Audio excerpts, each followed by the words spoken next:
Welcome back, Design Junkies, to Mechanical Engineering Made Simple. If the podcast brings you value, help support the show with a like, a follow, or leave a comment below. Glad to be here for another one. We've got a lot of ground to cover today. We really do. Usually when we talk about a medical diagnosis, there's this expectation of clinical precision, right? Like you break your arm, the x-ray shows that jagged white line on the radius bone, and the doctor just points to the screen and says, there it is. That's the problem. Right, yeah, it's binary. It's broken or it's not. Exactly. It's incredibly comforting for you, the patient, because the problem is completely visible. But then, you step into the world of engineering design. I'm talking about the entire life cycle of a product. Oh, from the very inception of an abstract idea in some boardroom. Yeah, all the way down to the gritty, noisy reality of a factory floor. And suddenly, that pristine X-ray machine just shatters. We are looking at a landscape that is, frankly, overwhelmingly murky. Murky is probably the best word for it. We crave certainty in almost every aspect of life. We want reality neatly categorized so we can apply a specific, guaranteed fix. But engineering design does not give you that luxury. No, it doesn't. So welcome to the deep dive, where we are taking a massive stack of incredibly dense, authoritative engineering texts and mapping that entire life cycle. We're going on a serious journey today, and you are coming with us. And we're starting way up in the abstract realm, right? Yeah. Mathematical models, dynamic physical systems. Right. And then we're going to wade through the psychological minefields of design evaluation, figure out how to organize absolute chaos using classification taxonomies, and finally arrive at the shop floor with production scheduling and Kanban. It is the absolute definition of diagnostic muddy waters. What we are really unpacking today is the intense, constant friction between the ideal and the real. Yeah. The mission of this deep dive is basically to give you a shortcut to understanding how staggeringly complex systems are actually managed in the real world. I mean, how do we take the absolute chaos of physical reality, friction, heat, gravity, combine it with the sheer unpredictability of human beings, and somehow turn it into a streamlined, manufactured product that works safely every single time? It's a massive undertaking. It feels like we are basically trying to put a leash on reality. So is systems engineering ultimately just an attempt to force the messy physical world and the humans living in it to behave like a clean mathematical equation? Well, that framing gets right to the heart of the matter. The attempt to force reality into an equation is, it's always happening. But our sources go into immense depth, showing that the attempt itself is fundamentally flawed if it ignores the human element. Because it's not just math. It's exactly. Systems engineering isn't just applied mathematics. The texts explicitly define it as a management technology. It's this intersection, combining science, organizational structures, physical environments, and information flow. I mean, long before an engineer can build a prototype or even boot up a computer-aided design software to model anything, there is a preliminary hurdle. Defining what the problem actually is. Right. Defining the problem. And that hurdle is massive. Our sources break the science of systems engineering down into a process that revolves around 3 steps applied iteratively. You've got issue formulation, issue analysis, and issue interpretation. Let's look at what those actually mean in practice, though. Okay, yeah. So if you are sitting in a meeting trying to design, let's say, a new high-speed commuter train, issue formulation is identifying the needs and constraints. Like, are we solving for top speed, passenger capacity, or fuel efficiency? Right, and then issue analysis is forecasting the impacts of those choices. If we drop the weight of the train by using carbon fiber, what happens to the structural integrity during a high-speed crosswind? Exactly. And issue interpretation is evaluating those impacts to make a final decision. Those 3 steps sound simple on paper, but to really get into the mechanics of how engineers build the world around you, the texts describe a 7-step morphology. And morphology here just refers to the underlying form and structure of the engineering process itself. Okay, let's walk through those 7 steps. Because if you are managing any complex project, these are the bedrock of your workflow. So step 1 is problem definition.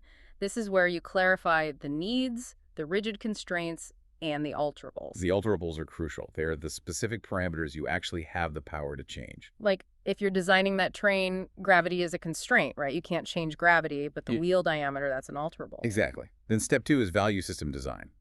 This is figuring out how you measure success. I mean, before you draw a single line, you have to establish the objectives. Right. Is safety weighted higher than cost? Is speed weighted higher than comfort?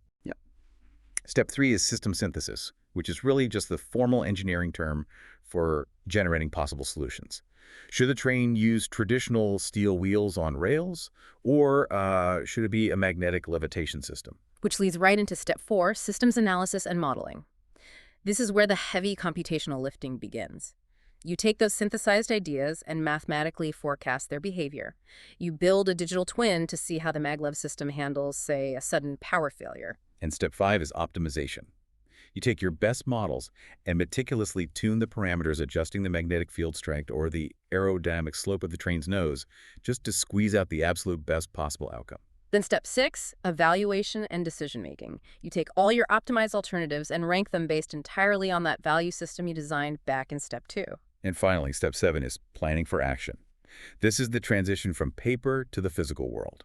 Drafting the manufacturing schedules, sourcing the raw materials, and actually implementing the design. But, going back to the beginning, that very first step, issue formulation, is incredibly fragile. I mean, if you, as the lead engineer, define the problem incorrectly on day 1, you will spend tens of millions of dollars brilliantly engineering a perfect solution to a problem nobody actually cares about. Oh, absolutely. It happens all the time. The sources outline 4 distinct ways to identify the requirements for a system to try and prevent that. There is the asking approach, where you literally just survey the stakeholders. Simple enough. Right. Then there is descriptive identification, which means looking closely at existing systems to see what they already do. There is normative synthesis, building off theoretical planning documents and future projections. And finally, experimental discovery, which means building physical prototypes and seeing what breaks.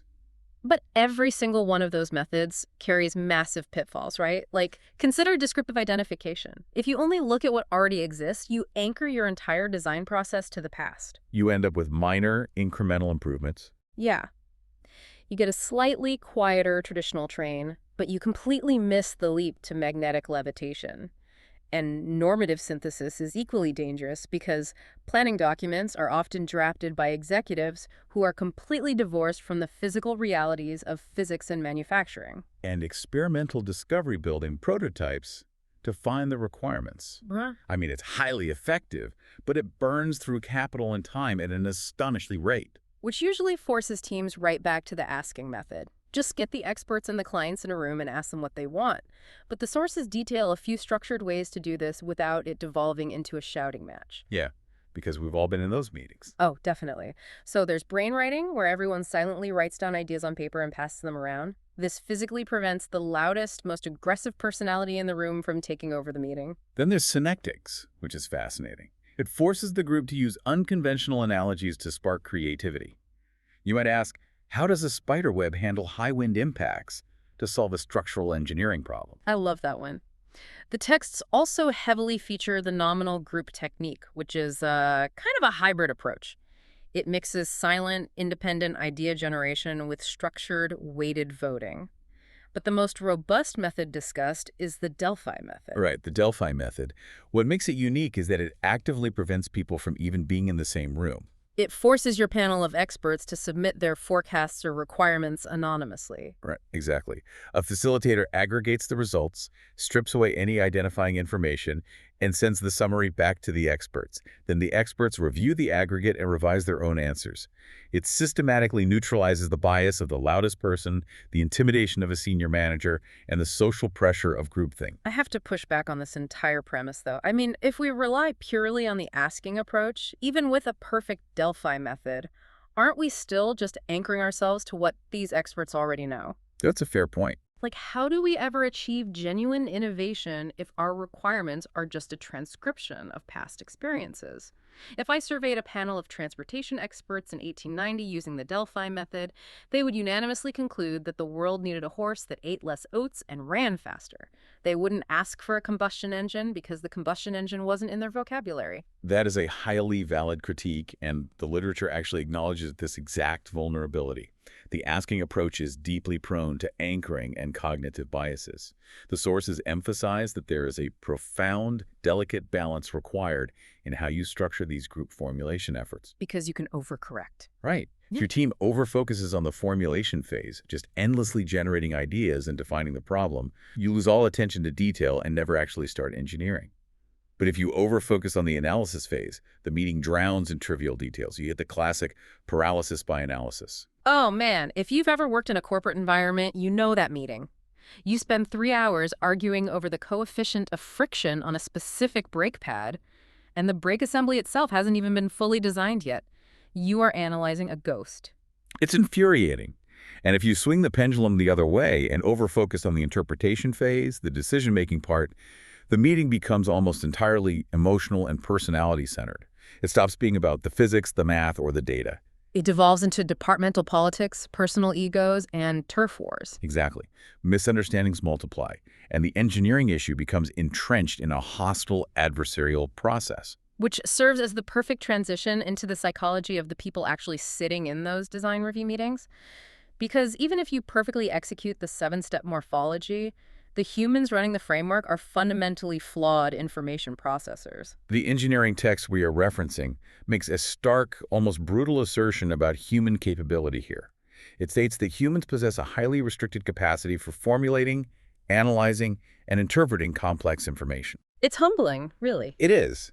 When we are faced with the sheer multidimensional complexity of a modern engineering project, our brains default to cognitive heuristics. We take mental shortcuts. And in a high-stakes design environment, those shortcuts can severely compromise a product. Let's look at engineering design through the lens of pure strategy for a moment. Because getting a new, innovative design greenlit by a board of directors isn't just about showing them the math, it's about convincing a room full of skeptical, stressed-out people that your solution is the only safe, profitable path forward. It's the psychology of technical persuasion. Exactly. Bypassing the logical defenses of your superiors in a design review is essentially a form of human hacking. You have to know what biases the room is operating under, or your mathematically perfect design will get vetoed by a guy who just, has a bad feeling about it. Connecting this to the strategy of persuasion is vital. The sources break down several specific cognitive biases that engineers and managers routinely fall prey to. Let's start with availability and base rate. This occurs when a decision maker ignores a mountain of abstract, statistically sound data in favor of one concrete, highly vivid, easily recalled memory. Oh, you see this constantly in manufacturing. Imagine you are pitching a new type of sealed bearing for an engine. You have 1,000 hours of pristine simulation data and statistical base rate showing the bearing will easily last 1,000,000 cycles. Oh. But the chief engineer sitting across the table remembers that one time, 12 years ago, a bearing from the same manufacturer seized up during a high-profile public demonstration. That one memory is highly available in his mind. Suddenly, your massive statistical base rate means absolutely nothing to him. Because the narrative is stronger than the numbers. Right. That single vivid memory dictates the entire design direction, and he forces you to use an older, heavier, less efficient bearing. The human brain heavily privileges vivid narrative over abstract numbers. Another major pitfall is fact-value confusion. This is incredibly common in technical reviews. It happens when strongly held personal values or preferences are presented to the room as objective, undeniable facts. Can you give an example of that? Sure. For instance, an engineer might personally value extreme caution above all else. So they present the need for quadruple redundancy in the system as an undeniable law of physics rather than acknowledging it as their own subjective risk tolerance. And then you have the ego-driven biases. The fundamental attribution error is my personal favorite because it is just so universally human. The sources describe this as the success-failure error. Think about prototype testing. Oh, this one is classic. Right. When our prototype works perfectly on the first try, what do we say in the meeting? We nailed the math. Our design skills are brilliant. The team is full of geniuses.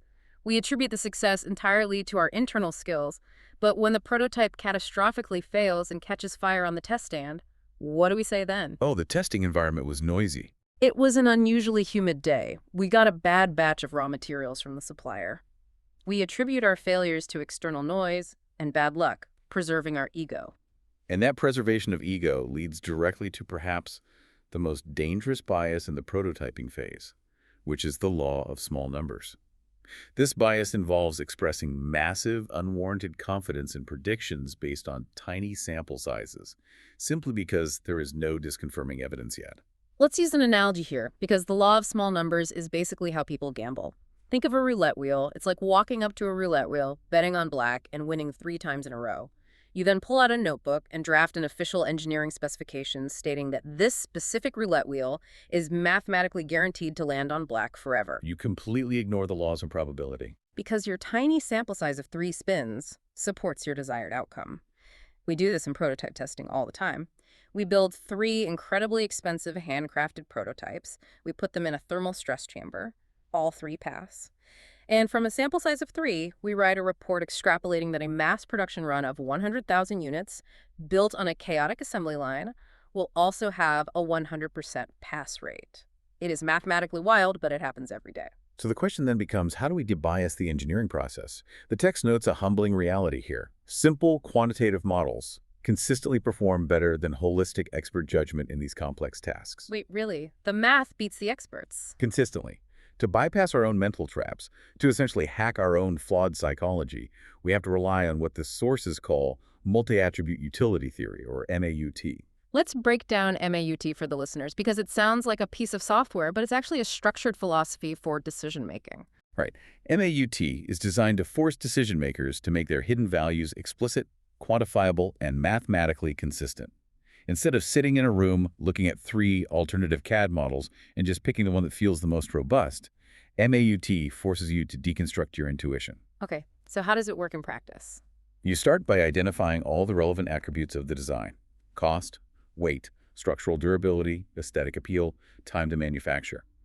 Then, before you even look at the designs, you assign a numerical weight to each attribute based on its overall importance to the project's success. So, if you are designing a spacecraft, weight is absolutely critical. You might assign weight an importance factor of 0.8 out of 1. Aesthetic appeal might only get a 0.05. Cost gets a 0.15. Exactly. And once the entire room agrees on the weights, you score each alternative design on each specific attribute. You multiply the scores by the agreed-upon weights, sum them all up, and the max spits out the winning design. You are actively removing the emotional attachment. You are neutralizing fact-value confusion because the values were explicitly quantified up front, long before anyone could get emotionally attached to their pet design. And the sources share a brilliant insight about the aftermath of using MAUT. When you feed the final mathematical results back to the management team, they frequently complain that the outcome doesn't match their gut intuition. Of course they do. They'll look at the spreadsheet and say, wait, why did design B win? I really wanted design A. And that friction is the entire point of the exercise. It reveals to the decision maker that their stated public values, like claiming cost was the most important factor, didn't actually match their hidden internal preferences.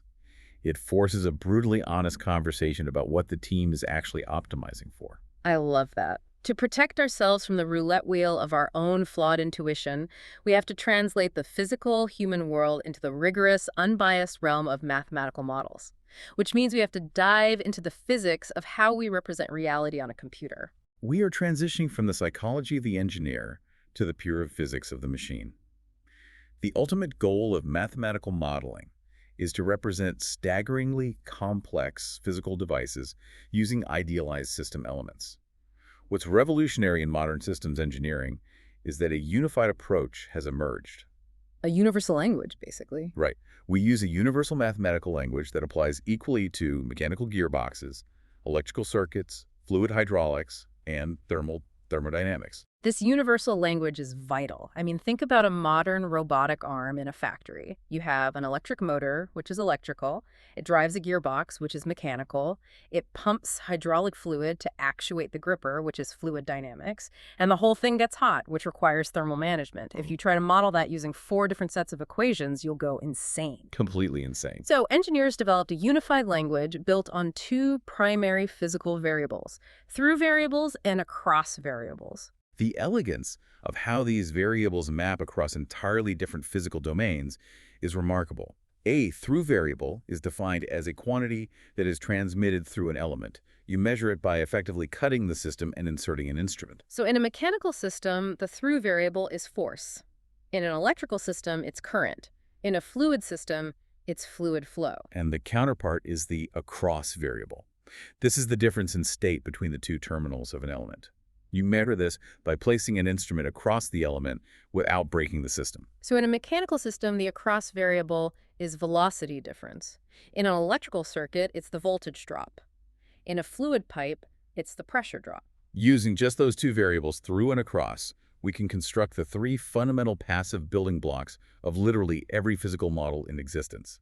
First, we have T-type elements, also known as inductive storage elements. These components store energy by virtue of the through variable. In mechanics, a T-type element is a pure mass or inertia, right? Like when you push a heavy steel block, it stores that force as kinetic energy. Yes, and in electronics, it's an inductor. In fluid dynamics, it's fluid inertance. Then you have A-type elements, which are capacitive storage elements. These store energy by virtue of the cross variable. If you compress a mechanical spring, it stores potential energy based on the distance, the velocity difference over time. So a spring is an A-type element. And in an electrical circuit, it's a capacitor storing a voltage difference. In a hydraulic system, it's a fluid tank holding pressure. Finally, you have the D-type elements. These are dissipative. They do not store energy. They destroy it, or more accurately, they dissipate it into the environment, usually as heat. A mechanical damper is a classic D-type element. Let's visualize that damper for a second so we understand the how and the why. Think of the shock absorbers on your car. If your car only had springs A-type elements and you hit a pothole, the spring would compress, store the energy, and bounce back. And because energy is conserved, your car would just bounce up and down forever, which sounds nauseating. Highly nauseating. The damper is a cylinder filled with thick, viscous oil with a piston pushing through it. When you hit a bump, the kinetic energy of the car forces the piston through the oil. The physical friction of the fluid moving through tiny holes turns that kinetic movement into thermal heat. The energy is dissipated out into the air. The bouncing stops. That's a D-type element in action. In electrical terms, it's a resistor. In fluid terms, it's a restrictor valve. But to build a functioning machine out of these passive T, A, and D blocks, you need ways to connect and transform the energy. This introduces multiport elements into our modeling taxonomy. You have transformers, which change the magnitudes of the variables but keep the energy in the same physical domain. Like a mechanical gear train. It trades speed for torque, but it stays mechanical. Right. You also have gyrators, like a gyroscope. And crucially, you have transducers, which actually bridge the physical domains. An electric motor is a transducer. It takes in electrical through and across variables, current and voltage, and converts them into mechanical through and across variables, force and velocity. Having the building blocks is one thing, but how do we mathematically link them together to simulate reality? We use two fundamental system relations. The first is continuity. Continuity states that the algebraic sum of all through variables at a single node must equal 0. It's the conservation of mass. Yeah, if you think about water pipes, if 3 gallons a minute are flowing into a junction, exactly 3 gallons a minute must be flowing out. Or, in electrical terms, Kirchhoff's current law. The second relation is compatibility. This dictates that the sum of across variables in any closed path is 0. The voltage drops around a closed loop must equal the voltage supplied. When you combine all these elements, the resulting mathematical models describe dynamic systems that change over time. And this brings us to the most complex hurdle, the mathematics. The equations that describe how a suspension system bounces or how an airplane wing vibrates are differential equations. They don't just calculate a static position, they calculate rates of change and the rates of change of those rates of change. And solving complex differential equations in the time domain is absolute torture. It requires integrating massive, messy functions while constantly balancing arbitrary initial conditions. But engineers are relentlessly pragmatic. We don't want to do calculus if we don't have to. No one does. So we use what I consider the greatest mathematical cheat code in human history, the Laplace transform. If you are an engineer sitting in a cubicle, Laplace transforms are your escape hatch from calculus. Instead of trying to solve the problem in the regular world, the time domain, you use the Laplace transform to literally transport the entire physical system into an alternate mathematical dimension called the complex frequency domain, or the S domain. It sounds like science fiction when you put it like that. It kind of is. The actual math involves taking the integral from 0 to infinity of your function multiplied by e to the power of negative st with respect to time. But you don't need to memorize the formula to understand the insight. The core insight is that in this alternate S-domain dimension, calculus doesn't exist, it's gone. An incredibly difficult calculus derivative magically transforms into simple multiplication by the variable s. Yes, a painful calculus integral transforms into simple division by s. You take your impossible calculus problem, hop over to the S-domain, solve it using middle school algebra, and then use an inverse Laplace transform to bring the answer back into the real world. It is a stunning intellectual achievement. Within that S-domain, engineers define something called the transfer function. The transfer function is the holy grail of system modeling. It is simply the ratio of the system's output response to its input, assuming all initial conditions are zero. If you calculate the transfer function of a drone's stabilizing rotors, you possess the mathematical DNA of that drone. You know exactly how it will react to any gust of wind, any input, at any time. Exactly. And when you look at the algebra of that transfer function, you find roots in the denominator, which are called the poles, and roots in the numerator, called the zeros. Engineers plot these poles and zeros on a map called the complex S-plane. It has a real axis and an imaginary axis.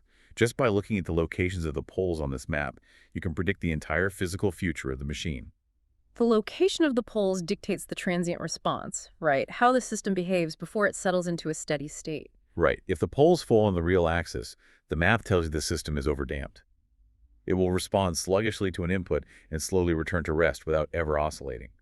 But if the poles are complex conjugates, meaning they have an imaginary mathematical component, the physical system is underdamped. It will oscillate, it will vibrate, it will bounce. But I want to pause the math lesson here and bring us back to reality. The text explicitly warns, a model is always a substitute for reality. If our pristine Laplace transforms and transfer functions are just substitutes, at what point does simplifying the math become physically dangerous? For example, in our equations, we often pretend a spring is perfectly linear, or we ignore the tiny bit of ambient air friction to make the algebra easier. When does the S-domain lie to us? That tension right there is the defining conflict of modern engineering. It is the friction between a pristine computer simulation like computational fluid dynamics or finite element analysis and the gritty, unpredictable reality of the shop floor. In the industry, this conflict is often embodied by the concept of the old man on the hill. Oh, let's talk about the old man on the hill. You have a team of junior engineers with PhDs. They've spent a month building a multi-million-dollar finite element simulation of a turbine blade. The software calculates the poles and zeros. The S-plane says the blade is perfectly stable. The math proves it won't fail. And then what happens? Then, the 30-year veteran floor technician, the old man on the hill, walks past the test stand, taps the metal strut with a wrench, listens to the sound, and casually says, "That's gonna snap at 4,000 RPMs. And sure enough, on the test stand, it shatters. The software said it was safe. The veteran was right. Why? How does human intuition beat a supercomputer? Because the mathematical models almost always have to oversimplify the boundary conditions to make the calculations possible. The simulation assumes the metal alloy is perfectly isotropic, meaning it has the exact same properties in every single direction. It assumes the D-type friction from the damper is perfectly linear at all temperatures. It assumes the bolts are tightened to the exact theoretical microtolerance. Which never happens in real life. Never. The veteran technician, however, has 30 years of advanced subconscious pattern recognition regarding the physical world. They intuitively understand the chaotic non-linearities that the software had to smooth over. They know that the factory is unusually humid today. They know that the cutting tool used to shape the strut was slightly dull, leaving microscopic stress risers in the metal grain. The software is looking at perfectly round numbers on a pristine, complex plane. The technician is looking at the microscopic reality of fatigued metal and atmospheric moisture. Exactly. The sources heavily emphasize that a mathematical model must be structurally verified, meaning the equations are solved correctly, but its actual validity is entirely context-dependent. Validation requires operational evaluation. You cannot declare a model valid until you physically test it in the real world, because forecasts inherently involve the future, and the future brings variables that the engineers didn't think to include in the transfer function. The old man on the hill isn't doing math. He is a walking, breathing database of operational evaluations. Well said. Okay, so let's say we've done the impossible. We've defined the problem using the Delphi method to avoid groupthink. We bypassed our cognitive biases using MAUT matrices to hack our own psychology. We mapped our physics using through and across variables. We bypassed calculus using Laplace transforms. And the veteran technician gave our physical prototype the thumbs up. A miracle. Truly, we are finally ready to build this machine. But a modern machine like a combine harvester or a commercial jet has thousands, maybe hundreds of thousands of individual parts. How on earth do engineering firms keep track of all these components without completely reinventing the wheel every time they start a new project? You've highlighted the exact pivot point where engineering transitions from theoretical design into industrial organization. The sheer scale of the manufacturing world is overwhelmingly complex. According to the text, a modern engineer has access to over 40,000 distinct metals and alloys and upwards of 250,000 plastics and polymers. That is just an absurd amount of material options. Right. And if an organization does not have a rigorous taxonomy, a systematic method to classify materials, geometric shapes, and fabrication processes, they invite catastrophic bleeding inefficiencies. And the sources provide a statistic here that genuinely shocked me. When it comes to design retrieval, the practice of finding an old blueprint to reuse rather than paying an engineer to draw a new one from scratch. The data shows that 80 to 90% of a workpiece's geometric features are merely designer preference. What's wide? Only 10 to 20% of the geometry on a standard machined part relates to the actual physical function of the product. That is a staggering realization for any manufacturing firm. Consider the financial implications.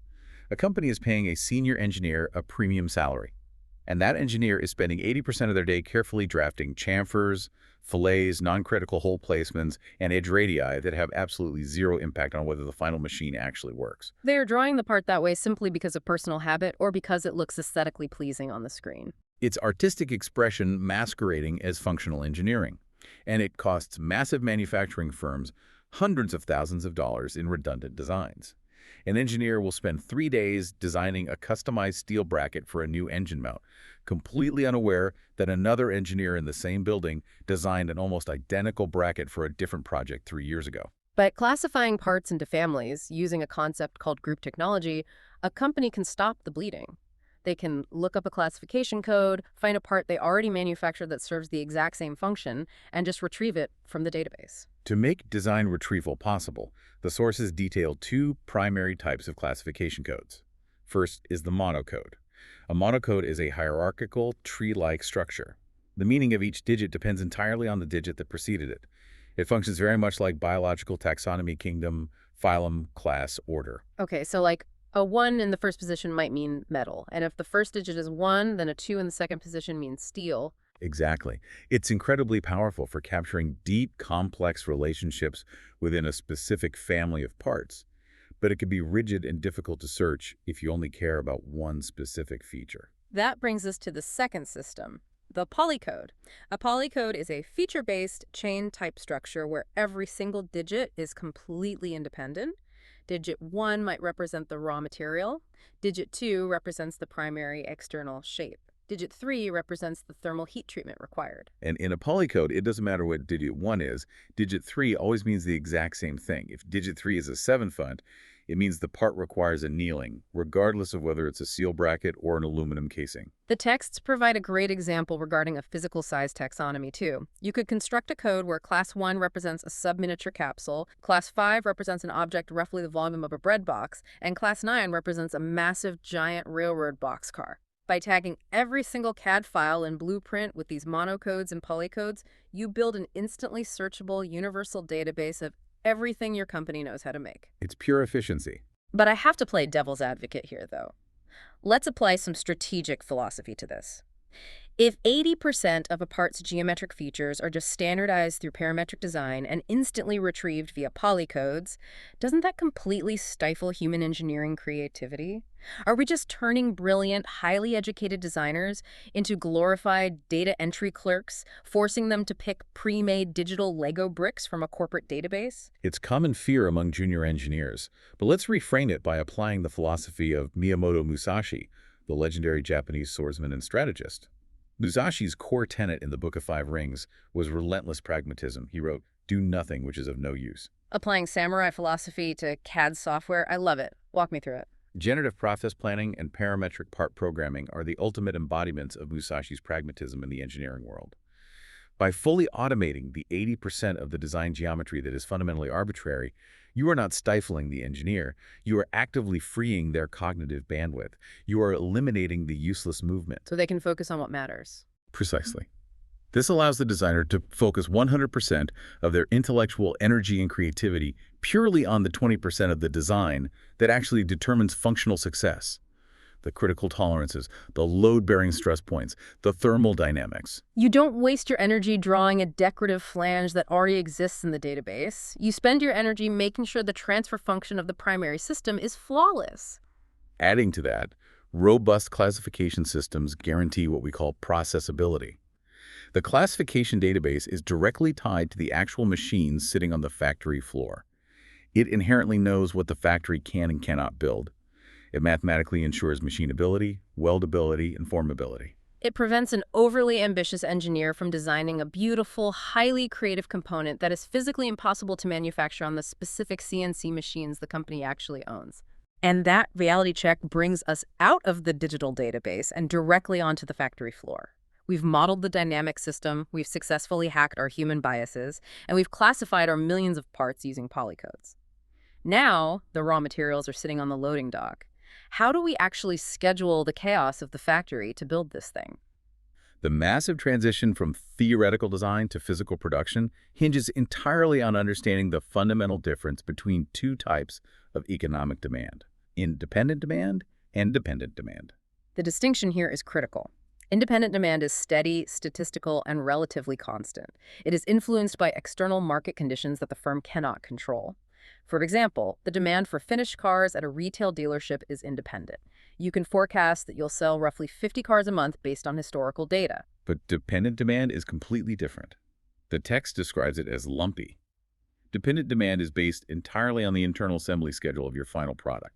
If the factory floor schedule dictates that I am assembling exactly one car next Tuesday at noon, my demand for tires is exactly 4, and I need them exactly on Tuesday morning. I don't need a steady statistical average of one tire arriving every few days. I need 0, 0, 0, and then suddenly I need 4. Managing those two very different types of demand requires distinct planning horizons and tools. First, management must tackle aggregate planning. This is a macro-level view looking out over a horizon of 6 to 18 months. The objective of aggregate planning is to determine the overall production rates, the macro inventory levels, and the total workforce size required to meet the forecasted independent demand. And the process is fraught with incredibly painful, real-world trade-offs. The sources outline the brutal reality of these aggregate trade-offs. Let's say market demand drops for the winter.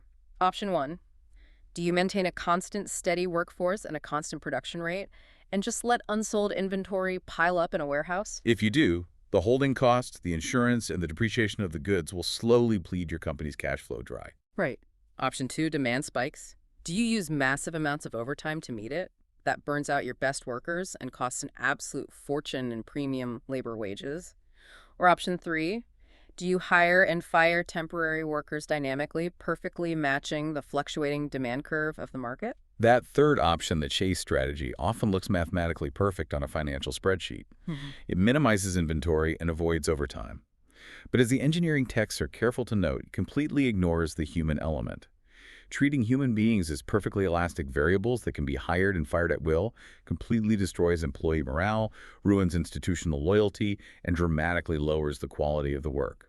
The old man on the hill will quit, taking 30 years of unquantifiable wisdom with him. So once the executives have agonized over the aggregate plan and finalized a master production schedule, which states exactly how many finished units will be built each week, how does the factory handle the lumpy, dependent demand for all the individual nuts, bolts, and gears? The answer is Materials Requirements Planning, or MRP. MRP is the massive computational engine of modern manufacturing. It mathematically links the master production schedule of the finished goods down to the granular purchasing and fabrication schedules of the individual components. And it relies entirely on a data structure called the product structure tree, or the bill of materials. I think the most natural way to understand how MRP calculates dependent demand is to think about cooking a massive Thanksgiving dinner. It is the ultimate dependent demand scheduling problem. Let's hear it. Think about your product structure tree for Thanksgiving. Level 0 of the tree is the final, finished product. The hot, fully plated dinner sitting on the dining room table at exactly 4 p.m. on Thursday. Level 1 of the tree consists of the major subassemblies: the cooked turkey, the baked apple pie, and the hot mashed potatoes. Level 2 gets down to the raw components: the frozen turkey, the flour and butter for the pie crust, the raw apples, and the sack of unpeeled potatoes. Okay, I'm following. Now, if you run your kitchen like a poorly managed factory, you buy all the level 2 raw materials on Monday and leave the frozen turkey and the raw pie crust sitting on the kitchen counter all week. In a factory, that is called excess work in process inventory. It takes up valuable physical space, it ties up cash, and in the case of the turkey, it's a massive safety hazard. In a manufacturing environment governed by MRP, the software prevents that clutter by calculating backward from the final due date, using what we call lead times. Exactly how you cook Thanksgiving. You know dinner is at 4 p.m.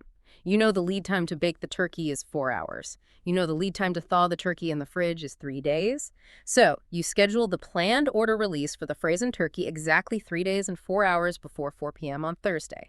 You don't touch it a minute sooner.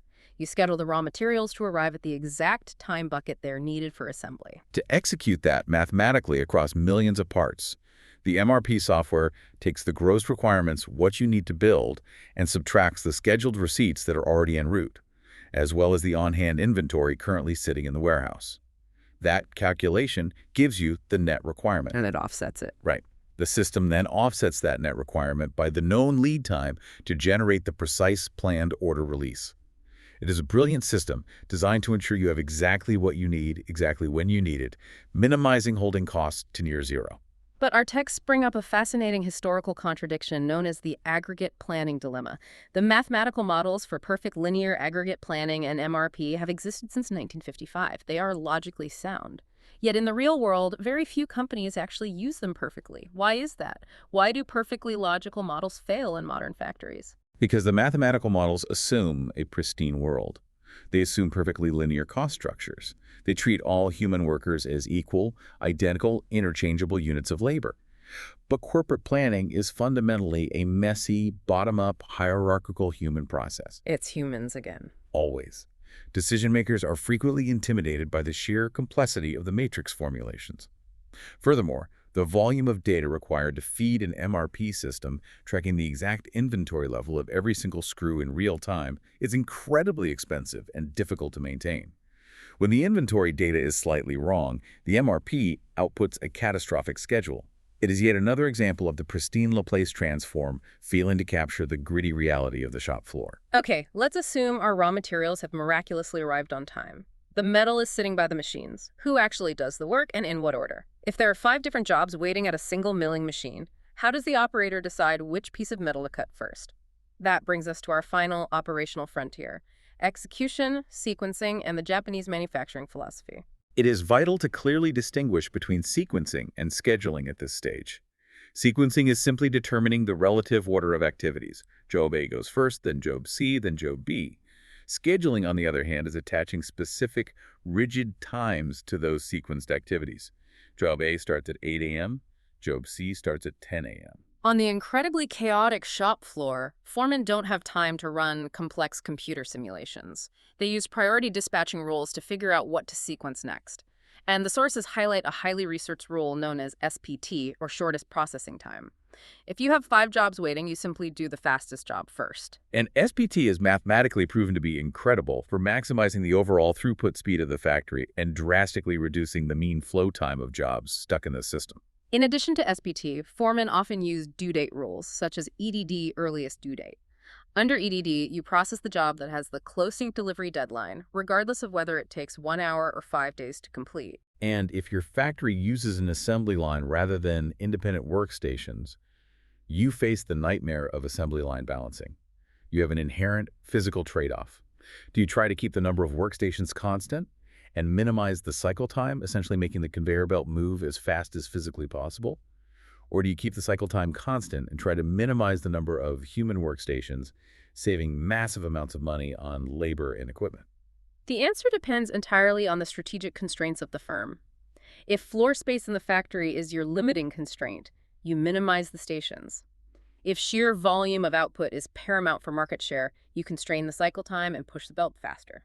But we need to look at the reality of these rules. Yeah, actually, I need to push back on the mathematics of the SPT rule. If the shop floor aggressively uses shortest processing time because it mathematically maximizes average throughput, doesn't that inherently mean the biggest, most complex, most difficult jobs just get pushed to the back of the line forever? That is the exact problem. Think about it. If a massive, complex engine block takes 5 days to machine and a constant, never-ending stream of 1-hour bracket jobs keeps arriving at the station, the foreman will always choose the 1-hour jobs to keep throughput high. The 5-day job will literally sit in the queue until the end of time. You've identified the exact fatal flaw of the SPT rule. While it minimizes average wait times, it causes a massive, unacceptable variance in lateness for large, highly complex jobs. They suffer from starvation. And this exact problem The failure of rigid top-down MRP schedules and purely mathematical priority rules is what leads us to the revolutionary concepts of the Japanese manufacturing philosophy, specifically JIT, just-in-time, and Kanban. This is where we bring Sun Tzu's strategic philosophy directly onto the factory floor. Sun Tzu wrote extensively about exploiting the paths of least resistance. Instead of building massive, top-down, centralized MRP computer systems that try to violently push materials through a factory by predicting every single movement weeks in advance, the Japanese philosophy flips the entire script. They look for the path of least resistance. The contrast is stark. Traditional Western MRP systems operate as push systems. The central computer calculates the master schedule and literally pushes the raw materials onto the shop floor, commanding the stations to build. It pushes the work downstream regardless of whether the next workstation is actually ready for it or if the next machine has broken down. And the inevitable result is massive piles of work-in-process inventory cluttering the factory. Exactly. Kanban, on the other hand, is a pull system. Let's explore the physical mechanics of the two-card Kanban system. From what I read in the sources, they bypass the multi-million-dollar computer networks and literally just use physical pieces of cardboard. It is beautifully simple. Kanban translates literally to card or signboard. In a classic two-card system, you utilize a withdrawal Kanban and a production Kanban. Let's visualize the flow. Imagine Workstation A manufactures steel brackets, and Workstation B, slightly down the line, uses those brackets to build assemblies. Workstation B has a small bin of finished brackets sitting next to it. When the operator at Workstation B empties that bin, they take the physical withdrawal Kanban card off the side of the empty bin, and they send that card back upstream to Workstation A.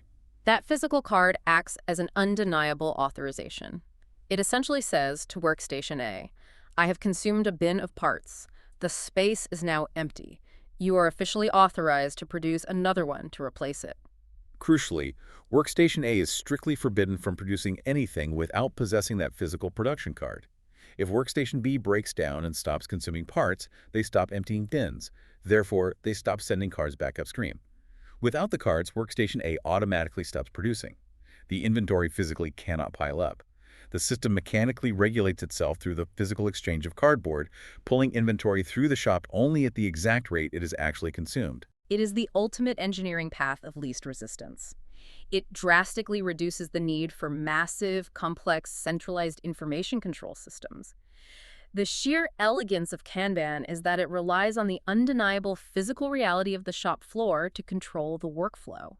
It contrasts so beautifully with the incredibly dense, abstract mathematical Laplace transforms we discussed earlier in this deep dive. It really does. I mean, the pristine mathematics of the S-domain require supercomputers and complex differential calculus. But when you finally get to the gritty reality of the shop floor, the most robust, fail-safe control mechanism isn't a supercomputer, it's a piece of cardboard. That contrast between the heights of abstract mathematical theory and the grounded physical pragmatism of a Kanban card really encapsulates the entire journey of modern systems engineering. It really does. Let's take a moment to recap the massive life cycle we've just traveled through. We started at the very beginning, attempting to frame the physical problem using the 7-step morphology, wrestling with the Delphi method to avoid getting trapped in groupthink and the loudest voice in the room. We navigated the dangerous psychological minefield of design reviews, looking at engineering through the lens of technical persuasion. We learned how to hack the human element, bypassing fact-value confusion and the law of small numbers, using the explicit, structured mathematics of MAUT. We dove deep into the physics, translating physical forces into through and across variables, and marveling at how Laplace transforms act as a cheat code to transport complex calculus into the algebra of the S-plane. But we also recognized the limits of those models when confronted with the unquantifiable wisdom of the old man on the hill. We organized millions of chaotic parts using the biological taxonomy of polycodes, applying Miyamoto Musashi's pragmatism to free up our creative brainpower for the features that actually matter. And finally, we abandoned the massive top-down MRP computers, letting physical Kanban cards orchestrate the assembly line with just-in-time, pull-based elegance. It's a profound testament to human ingenuity. We leverage the absolute highest levels of abstract mathematics to simulate and design the system in our minds. But we must ultimately rely on the most pragmatic, grounded psychology and simple physical tools to actually execute it in the real world. It all comes back to our opening question. It's the eternal attempt to put a leash on reality.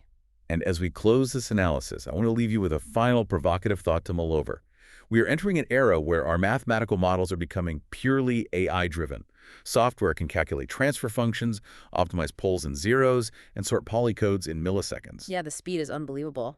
So if the AI algorithms eventually automate the entirety of the mathematical modeling and the MRP scheduling, will the future role of the mechanical engineer shift entirely away from being a calculator? Will the engineer of the future essentially become a philosopher of the system, focused almost entirely on managing the human cognitive biases, navigating the institutional politics of design reviews, and integrating the gritty, unquantifiable wisdom of the old man on the hill that algorithms simply cannot touch?